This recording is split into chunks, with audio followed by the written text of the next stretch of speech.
안녕하십니까. 코로나19 통합뉴스룸 5시 뉴스입니다. 서울의 중환자 병상 가동률이 91%까지 높아진 가운데 오늘 0시 기준 코로나19 위중증 환자는 661명으로 또다시 최고치를 경신했습니다. 신규 발생 환자 수는 주말 여파에도 3,000명을 넘어섰습니다. 유동엽 기자의 보도입니다.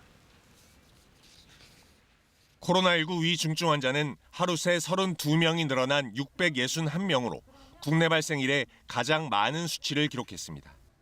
전국의 중환자 병상 가동률은 78.5%입니다. 특히 서울의 중환자 병상은 가동률이 91%로 높아졌고 경기는 약 87%, 인천 83.5%였습니다. 준중환자 병상도 전국 기준으로 70%가 찼고 생활치료센터 가동률은 64%에 달했습니다. 병상 확보를 위해 앞으로는 병원이나 생활치료센터 대신 재택치료가 기본이 되고 필요한 경우에만 입원할 수 있습니다. 재택치료 중인 확진자는 9,702명입니다. 병상 배정을 기다리고 있는 확진자는 877명으로 집계됐습니다. 신규 확진자는 3,032명입니다. 서울과 경기에서만 2,000명이 넘어 수도권이 전체의 76%를 차지했습니다. 정부는 노래방과 헬스장 등 일부 시설을 이용할 때 반드시 필요한 방역 패스의 유효기간을 6개월로 정했습니다. 백신 추가 접종은 18살 이상 모든 성인으로 확대했습니다. 50대 이하는 접종 완료일 5개월 후부터 추가 접종을 받으면 방역 패스의 유효기간이 연장됩니다. 추가 접종도 필수입니다. 백신 접종을 완료한 지 60세 이상은 4개월, 50세 이하의 경우에는 5개월이 지났다면 조속한 추가 접종을 부탁드립니다. 오미크론 변이와 관련해 정부는 아프리카 일부 국가들에 대해 입국 차단 조치를 내렸습니다. 방역당국은 그러나 국내 유입 차단은 사실상 어렵다고 보고 오미크론 변이 여부를 신속하게 확인할 수 있는 PCR 개발에 나섰습니다. 또 돌파 감염이 되더라도 위중증 위험은 줄여주기 때문에 접종을 서두르는 게 필요하다고 당국은 강조했습니다. KBS 뉴스 유동엽입니다. 일본에서 코로나19 변이인 오미크론에 감염된 사례가 처음으로 확인이 됐습니다. 일본 교도통신은 지난 28일 나리타 공항으로 입국한 30대 일본 남성이 오미크론에 감염된 사실을 일본 당국이 확인했다고 보도했습니다. NHK도 오미크론에 감염된 남성은 아프리카 남부 나미비아에서 입국하던 길이었으며 동행한 가족들과 함께 국가지정시설에서 대기하고 있다고 전했습니다. 오미크론 변이 확산 우려가 커지면서 코스피와 코스닥 지수 모두 2% 넘게 급락했습니다. 코스피는 이 외국인과 기관의 강력한 매도세에 밀려 2,900선이 깨지더니 올해 최저치로 떨어졌습니다. 임주영 기자가 보도합니다. 코스피가 2% 넘게 하락하며 연중 최저치를 기록했습니다. 종가는 어제보다 70.31포인트, 2.42% 내린 2,839.01, 어제 간신히 유지했던 2,900선도 무너졌습니다. 종가 기준 올해 최저치인 지난달 6일에 2,908.31보다도 낮은 수준입니다. 지수를 끌어내린 건 기관과 외국인의 매도세였습니다. 유가증권 시장에서 기관은 6,300억 원, 외국인은 1,400억 원 넘게 순매도했고 개인만 7,400억 원대의 순매수를 기록했습니다. 코스닥 지수도 어제보다 26.71포인트, 2.69% 하락한 965.63으로 마감했습니다. 개인과 외국인이 각각 200억 원, 900억 원 이상 순매도했고 기관만 1,040억 원 순매수했습니다. 전문가들은 신종 변이인 오미크론에 대한 불안감이 여전한 데다 10월 산업 생산이 부진한 것도 영향을 미친 것으로 보고 있습니다. 오미크론 변이 관련 정보가 충분히 확보될 때까지 앞으로 약 1, 2주간은 불확실성이 계속될 것으로 전망합니다. 오늘 서울 외환시장에서 달러화 대비 원화 환율은 어제보다 5원 10전 내린 1,187원 90전에 거래를 마쳤습니다. KBS 뉴스 임주영입니다. 지난달 산업 생산이 1년 반 만에 최대폭으로 감소했습니다. 정부는 대체 공휴일 영향과 지표가 좋았던 9월 통계와 비교한 기저효과 등을 이유로 들었는데 이 공급 차질에 신종 코로나 변이까지 겹치면서 경기 불확실성이 높아지고 있습니다. 이승훈 기자가 보도합니다. 통계청이 발표한 지난달 전 산업 생산은 한 달 전에 비해 1.9% 감소했습니다. 지난해 4월 이후 1년 반 만에 가장 큰 감소폭입니다. 업종별로 보면 광공업이 3% 줄면서 석 달째 감소세를 이어갔습니다. 반도체 수급 차질로 자동차 등의 생산이 차질을 빚은 데 따른 것으로 분석됩니다.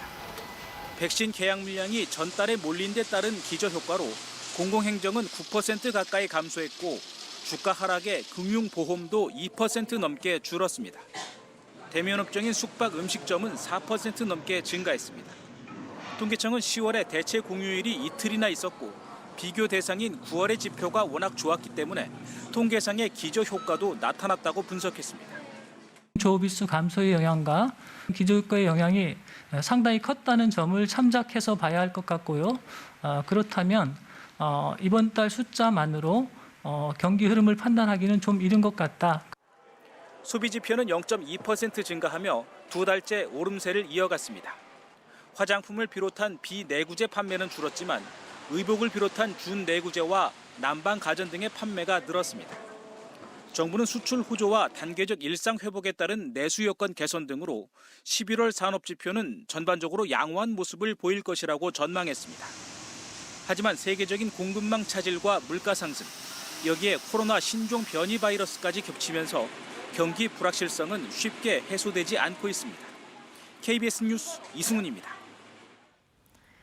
민주당이 대선을 앞두고 1982년생 워킹맘을 첫 번째 외부 인사로 영입해 공동 상임선대위원장에 임명했습니다.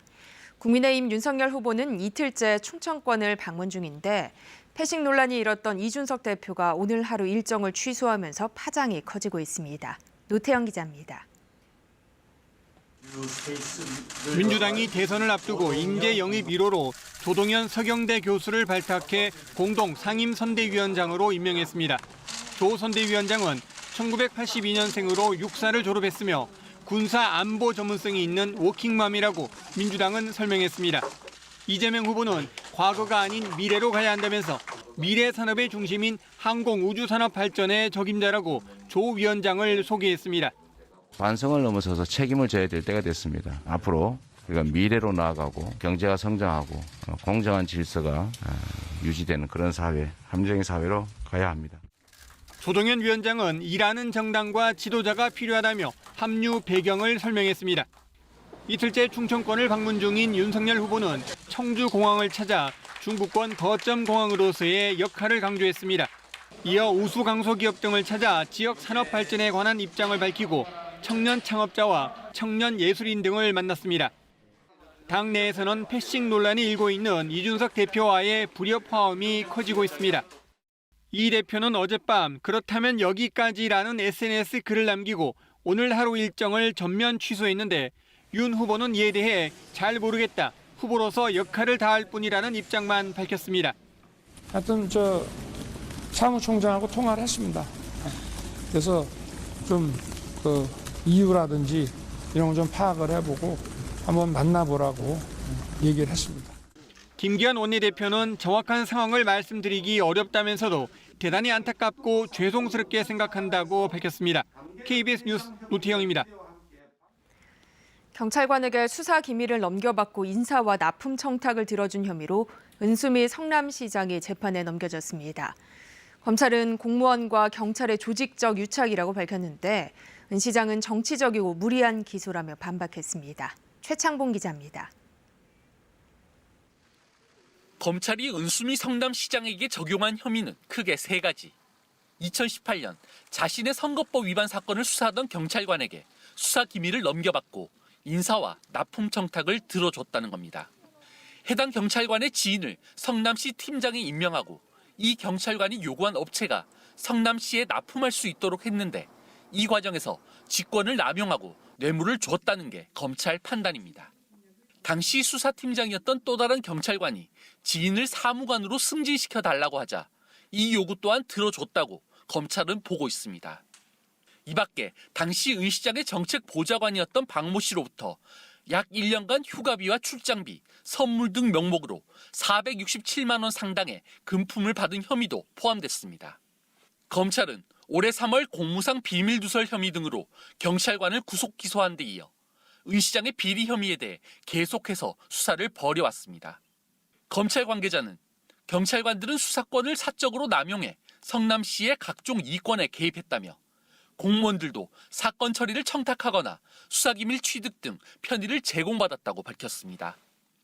이에 은 시장은 곧바로 입장문을 내고 재판에서 검찰의 정치적이고 무리한 기소에 대한 잘잘못을 명백히 밝히겠다고 반박했습니다. 그러면서 논리적으로도 상식적으로도 전혀 앞뒤가 맞지 않는 억지 주장이라고 강조했습니다. 은 시장이 혐의 내용을 전면 부인함에 따라 치열한 법정 공방이 펼쳐질 것으로 보입니다. KBS 뉴스 최창봉입니다. 서울의 아동 청소년 5명 중 1명은 채팅이나 SNS 등을 통해 디지털 성범죄 위험에 직접 노출된 적이 있었던 것으로 조사됐는데요. 서울시는 전문 인력으로 구성된 디지털 성범죄 피해자 지원 기관을 만들기로 했습니다. 정영훈 기자입니다. 서울시가 초등학교 5학년에서 고등학교 3학년 학생 4,012명을 대상으로 디지털 성범죄 피해 실태를 설문조사했습니다. 응답자 중 21% 이상이 채팅이나 SNS를 통해 디지털 성범죄 위험에 직접적으로 노출된 적이 있는 것으로 조사됐습니다. 디지털 성범죄에 노출된 아동 청소년 가운데 56%는 성적인 메시지나 사진을 받은 적이 있다고 답했습니다. 또 온라인에서 일방적으로 계속 연락하거나 만남을 요구받은 경우도 27%를 넘었습니다. 성적 이미지가 유포되거나 유포 협박을 받은 경우도 5% 가까이 됐습니다. 성적인 사진이나 성관계를 해주면 돈을 주겠다는 제안을 받았다는 학생도 4%를 넘었습니다. 특히 여학생들은 피해 촬영물이 온라인에 퍼지지 않도록 하는 조치와 삭제 지원 필요성을 제기했습니다. 한편 이번 조사에서 70%가 모르는 사람도 인터넷을 통해 친구가 될 수 있다고 답했습니다. 서울시는 아동 청소년들이 온라인에서 익명성이 보장된다고 믿으면서 디지털 성범죄에 쉽게 노출되는 것으로 분석했습니다.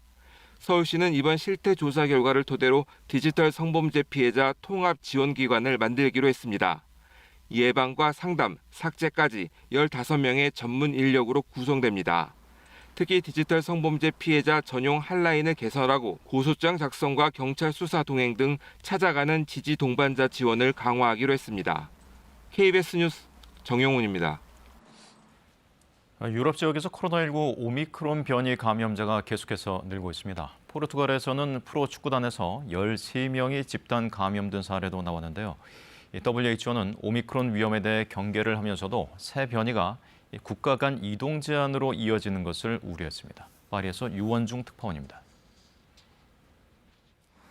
포르투갈 프로축구 벨레넨세스 소속 선수와 직원 13명이 코로나19 오미크론 변이에 감염된 것으로 드러났습니다.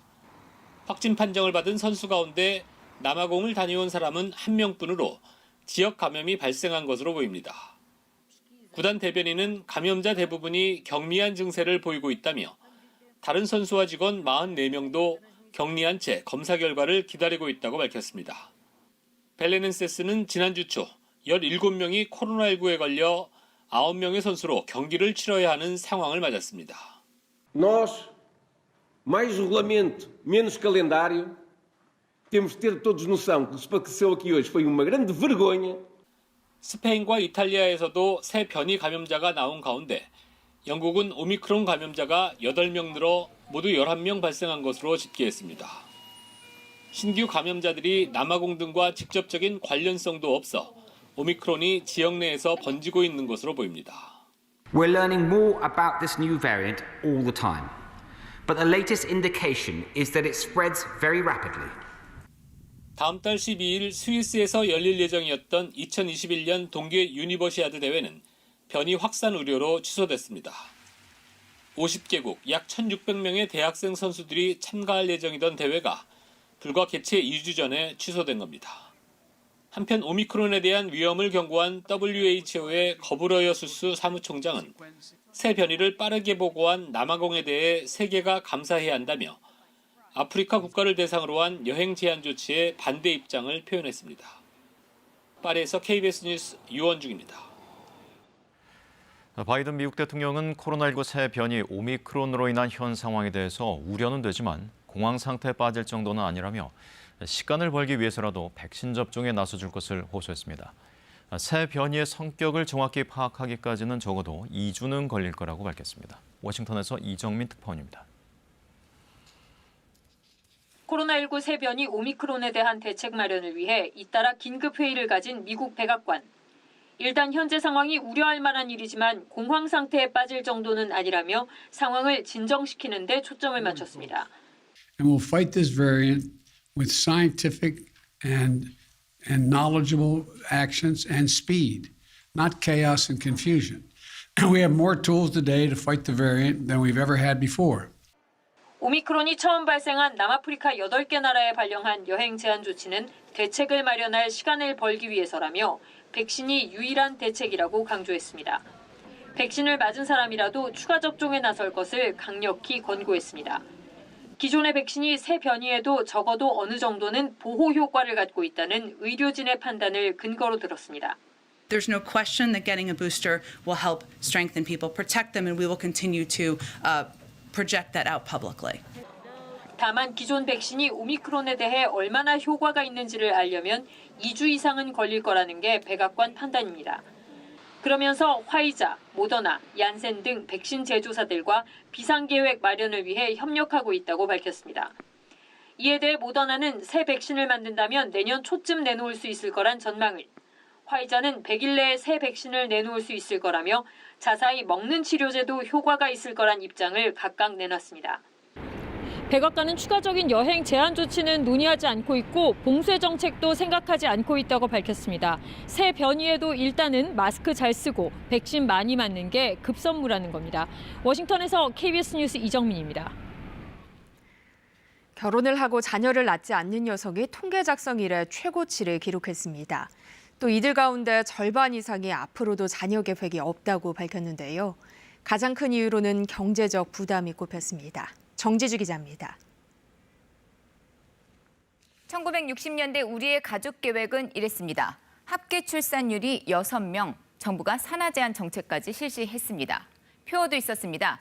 딸, 아들 구별 말고 둘만 낳자더니 둘도 많다면서 하나만 낳자. 이런 포스터도 등장을 했습니다. 산하 제한 정책에 남아 선호까지 겹치면서 성비 불균형이 발생을 했죠.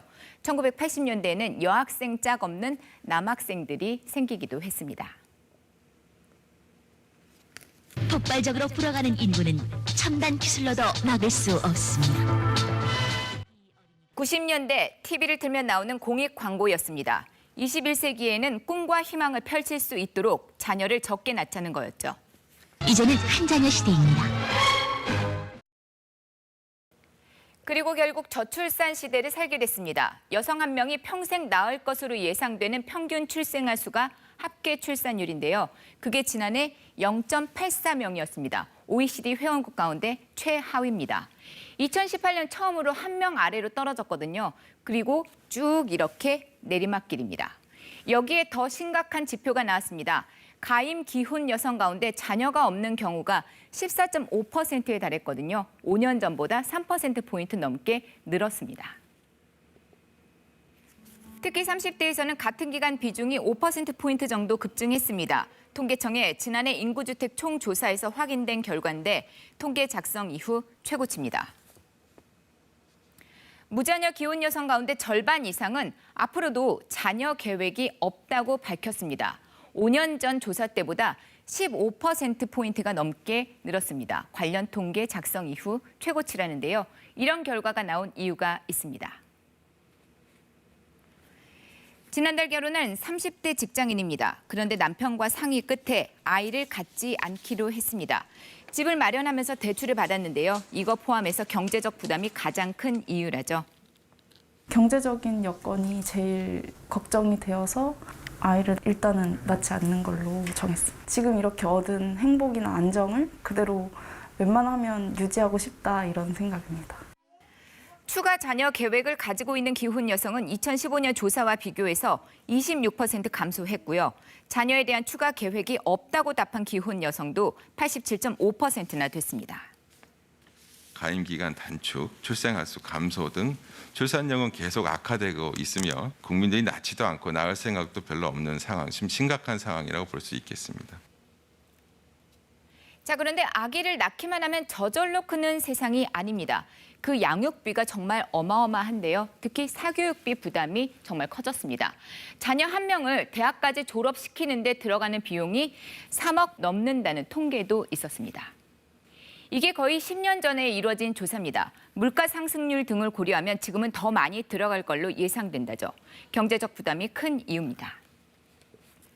최근에는 코로나19 상황까지 겹쳤습니다. 보육상의 어려움이 통계로도 확인이 됐는데요. 부모가 낮 시간에 12세 이하 자녀를 돌보는 비중이 60%를 넘었습니다. 5년 전에는 50% 정도였거든요. 9.9%포인트 늘면서 2005년 이후 15년 만에 최대치입니다. 그러면서 방과후 학교나 돌봄 교실, 학원 등의 비중은 2015년에 비해서 각각 이만큼씩 하락을 했습니다. 코로나19 때문에 등교나 등원이 중지된 이유도 있었고요. 감염 우려 때문에 외출을 자제하면서 자녀를 직접 돌보는 부모가 많았던 것으로 풀이가 됐습니다. KBS 뉴스 정지주입니다. 입소 아동들에게 입맞춤을 해주면 용돈을 준다며 상습 추행한 혐의로 기소된 대전의 한 아동복지시설장에게 1심에서 무죄가 선고됐지만 항소심에서 유죄가 선고됐습니다. 항소심 법원은 어린 시절부터 아동을 양육했더라도 성적 수치심을 일으키기에 충분한 행동이라고 판단했습니다. 보도에 성용희 기자입니다. 대전의 한 아동복지시설입니다. 2015년 당시 부인과 시설을 운영하던 50대 시설장은 입소한 여자아이들에게 신체 접촉을 하기 시작했습니다. 14살 여자아이가 용돈이 필요하다고 말하자 뽀뽀해주면 10,000원을 주겠다며 10여 초씩 수차례 입맞춤을 했습니다. 다른 날에는 학교에 가라고 깨우면서 신체 일부를 만지기도 했습니다. 내가 시키는 대로 하면 돈 주겠다 이런 식으로 싫다고 하는데 했다고 그런 표현했어요. 이런 신체 접촉은 2년 넘게 이어졌고 결국 한 여자아이가 이 사실을 알렸습니다. 시설장은 입소아동 3명을 15차례 추행한 혐의로 기소됐습니다. 그러나 1심 재판부는 시설장이 아빠로 불리는 등 아동들과 친밀감을 형성했고 통상적인 행동으로 보인다며 무죄를 선고했습니다. 이에 검찰이 항소했는데 2심에서는 유죄가 인정돼 징역 2년에 집행유예 3년이 선고됐습니다. 항소심 재판부는 어린 시절부터 아동들을 양육했더라도 성적 수치심이나 혐오감을 일으키기에 충분한 행동이라고 판단했습니다. 또 피해 아동들이 신체 접촉을 장난으로 여기지 않았고 거부감을 직간접적으로 표현한 점 등을 근거로 추행 사실을 인정했습니다. 다만 시설장이 장기간 입소아동을 양육하며 복지에 힘쓴 점 등을 참작했다고 판시했습니다. 시설장은 당시 추행 의도가 없었고 상고 여부는 변호인과 검토하고 있다고 밝혔습니다. KBS 뉴스 성용입니다. 정부가 사회적 논의를 통해 내년 4월까지 개식용 금지 문제를 마무리 짓겠다고 밝혔는데요. 개식용이 금지되면 전국 유일의 대구 칠성 게시장도 사라질 가능성이 큰 만큼 상인들의 보상 문제가 수면 위로 떠오르고 있습니다. 보도에 안혜리 기자입니다. 경기도 성남 모란시장, 부산 구포시장과 함께 전국 3대 게시장으로 불렸던 대구 칠성시장. 다른 두 시장이 2018년과 2019년 폐업하면서 우리나라에 남은 유일한 게시장이 됐지만 이곳 역시 시대의 흐름은 피하기 어렵습니다. 30여 곳에 이르던 보신탕 식당과 건강원은 이제 절반 이하로 줄었습니다. 손님도 없어요. 못 먹게 막 그러니까는 전화 와가지고 가게 장사하는 기요 문 열었냐. 근데 우리도 머리 아파요. 살아있는 게를 철창에 가둬놓고 판매하던 뜬장은 지난 6월 모두 철거됐습니다. 정부가 개식용 금지 문제에 대한 결정 시한을 내년 4월로 밝힌 만큼 업주들은 시장 폐쇄를 기정사실로 받아들이는 분위기입니다. 나라에서 어느 정도 보상만 해주면은 우리도 막 손 놓겠다 이거라. 말 많은 거를 자꾸 굳이 붙들고 할 필요도 없는 기고 보상도 없이 무조건 무학으로다고 한다 하면. 대구시는 정부 차원의 업계 실태조사 결과가 나오면 폐쇄나 전업보상 방안 등을 마련한다는 입장입니다. 향후 정부 방침과 관련 법안이 입법화되면은 우리 시도 그에 맞춰 적극적으로 대응할 그런 계획입니다. 먼저 폐쇄된 부산 구포시장의 경우 보신탕 식당 등이 카페 등 다른 업종으로 전환된 바 있지만 칠성시장의 경우 상인들이 대부분 고령이어서 이에 맞는 대책 마련이 필요합니다. KBS 뉴스 안혜리입니다. 이어서 오늘의 주식 시황을 KB증권에서 전해드립니다. KB증권입니다. 오늘 양시장 모두 큰 폭으로 하락하며 마감했습니다. 코스피는 연중 최저점을 기록하며 하락세를 보였고 코스닥 또한 2% 넘게 내리며 외국인과 개인의 팔자에 약세로 장을 마쳤습니다. 오늘 코스피는 70.31포인트 하락한 2839.01에 코스닥은 26.71포인트 내린 965.63에 마감됐습니다. 간밤 미국 증시는 오미크론 우려 완화에 하루 만에 반등했습니다. 코스피는 개인의 매수에도 기관과 외국인의 매도에 하락하는 흐름을 나타냈습니다. 코스피 시가총액 상위 종목들이 하락세를 보인 가운데 SK텔레콤이 분할 상장 이틀날 하락 전환하며 4%대 내림세를 보였습니다. 또한 카카오뱅크가 경기 회복 지연 우려에 4거래일 만에 하락하며 6% 넘는 조정을 받았습니다. 한편 세종 메디칼은 항바이러스제가 오미크론 변이에도 효능을 유지한다는 분석에 상승 마감했고 ST팜이 선제적 투자로 위탁 생산 입지가 강화됐다는 분석에 강세를 나타냈습니다. 오늘 원달러 환율은 5원 10전 내린 1187원 90전에 거래를 마쳤습니다. 지금까지 KB증권이었습니다. 지금도 전국에 비가 내리고 있습니다. 산발적으로 비구름이 영향을 주고 있는 모습을 확인할 수 있는데요. 빗줄기가 강한 편은 아닙니다. 오늘 밤까지 경기 동부와 강원 내륙, 강원 산간, 충청 내륙, 그리고 충남 서해안, 또 남부 내륙과 제주 산간 지역에서는 비나 눈이 내릴 것으로 보입니다. 내일 또 서해상으로 찬 공기가 지나면서 이 충청 내륙 지역에서는 내일 새벽까지, 영남 서부 내륙은 또 내일 아침까지, 그밖에 충남 서해안과 호남 지역에서는 오후까지 비나 눈이 내릴 것으로 보입니다. 비의 양은 5mm 안팎으로 많지 않겠지만 제주 산간 지역에는 최고 7cm, 강원 산간과 강원 내륙, 그리고 충북 중남부와 전북 내륙 지역에서는 1에서 3cm가량의 눈이 내려 쌓이겠습니다. 그밖에 내륙 지역에서는 1cm 안팎의 눈이 내리겠습니다. 또 비나 눈이 내리지 않는 지역에서는 내일 가끔 구름만 끼는 날씨가 계속되겠습니다. 바람이 강하게 불고 있습니다. 오후부터 기온도 급격하게 떨어지고 있는데요. 지금 해안과 제주도에는 강풍특보가 발효 중인 가운데 기온이 급격하게 떨어지면서 경기 북부, 강원 영동 지역, 동해안 지역에서는 지금 한파특보까지 내려져 있습니다. 내일 아침 기온 큰 폭으로 곤두박질 치겠습니다. 서울이 영하 3도, 철원 영하 5도, 청주 영하 1도, 광주 2도, 대구 0도 등으로 오늘보다 2도에서 10도가량이나 낮겠고요. 바람이 불어서 체감온도는 이보다 더 낮겠습니다. 한낮에도 서울은 2도, 청주 4도, 광주 5도, 대구 6도 등으로 오늘보다 3도에서 5도가량 낮겠습니다. 바다의 물결은 전해상에서 매우 거세게 일겠습니다. 수도권과 강원 내륙 지역에서는 목요일에도 산발적으로 빗방울이 떨어지거나 눈이 날리는 곳이 있겠습니다. 날씨였습니다. 코로나19 통합 뉴스룸은 7시 뉴스에서 이어집니다. 시청해주신 여러분 고맙습니다.